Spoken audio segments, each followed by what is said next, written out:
I had never gotten this alert, and I don't know if any of my panelists have gotten this as well. And I was in a group chat with some other people, and it was the first time this actually happened.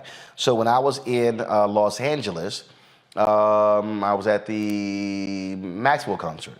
All of a sudden, ping on my phone, and then it comes up. It came from the DC Health department, and it said that, give me 1 second, let me do the screen share 1 second, because I want y'all to see this.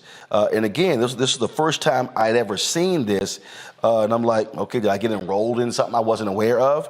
And it came up and it said, you might have been exposed to COVID-19. The exposure notification system on your cell phone constantly scans and exchanges random tokens with the phones of people you are near to for 15 minutes or more. Then it said one of those people has tested positive for COVID-19.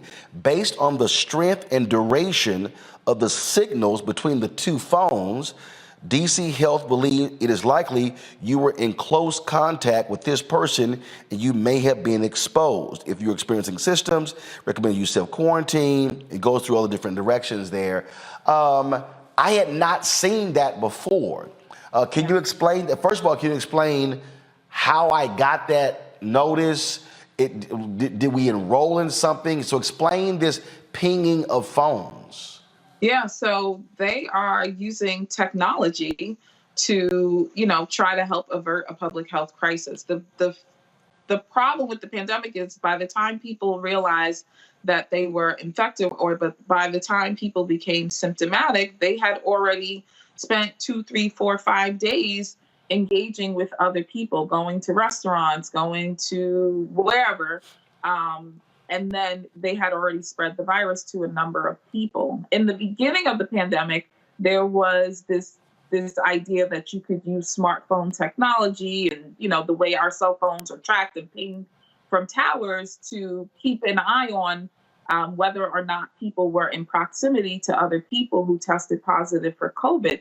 But you used to be able to opt out of that. So it's not necessarily that you downloaded an app or that you're using something on your phone or that you accepted, okay, I'm going to allow my phone to be tracked and to tell me if I'm in proximity to people who tested positive for COVID. It's happening. And it's kind of like the smart technology that when you start talking about something or searching for something, every time you browse, now you're getting an advertisement for that thing you showed interest in, right? It's the same thing. This person who owns this phone tested positive for COVID-19, and their phone was next to Roland's phone. It was next to...